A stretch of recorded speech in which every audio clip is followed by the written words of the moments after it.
brought to you by V-Guard. પ્રચારમાં આગળ વધી અગત્યના સમાચાર મળી રહ્યા છે વડોદરાથી કે જ્યાંની વાઘોડિયા બેઠક પર મોટા ઉલટફેર થયો છે અને મધુ શ્રીવાસ્તવે ઉમેદવારી ફોર્મ પરત ખેંચ્યાના સમાચાર અત્યારે સામે આવી રહ્યા છે।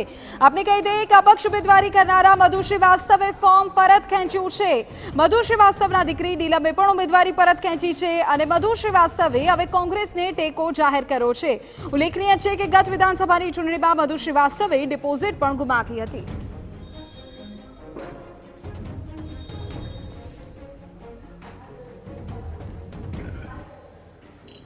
કે જે અગાઉના ઉમેદવાર જીત્યા હતા એમને શું કાર્ય કર્યું છે?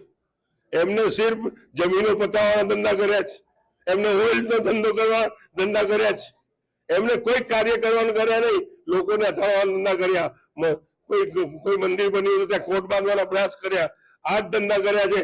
એ ધંધા એમને ખલાસ કરી નાખીશ અને જેટલી જમીન મારા વાઘોડિયાના અંદર ગરીબોને ચિતરી છે એ પાછી અપાવવાના પ્રયાસ કરીશ। જે જન આંદોલન ફાટી નીકળ્યું છે આ ભારતીય જનતા પાર્ટીના અહંકાર અને અભિમાનની વિરુદ્ધમાં, એ અહંકાર અને અભિમાનની વિરુદ્ધમાં એ જન આખો જે ફાટી નીકળ્યો છે એમાં મધુભાઈને એવું લાગ્યું કે વડોદરા વાઘોડિયાની જનતાનો કનુભાઈ ગોહિલ અને કોંગ્રેસના ઉમેદવારને આશીર્વાદ મળેલા છે અને એ આશીર્વાદ થકી એમણે પણ પોતે સર્વે કર્યો તો એમને લાગ્યું કે કોંગ્રેસ જીતમાં છે, કોંગ્રેસ સારી બહુમતી મળવાની, તો મધુભાઈના પણ અમને આશીર્વાદ મળ્યા છે। Brought to you by V-Guard.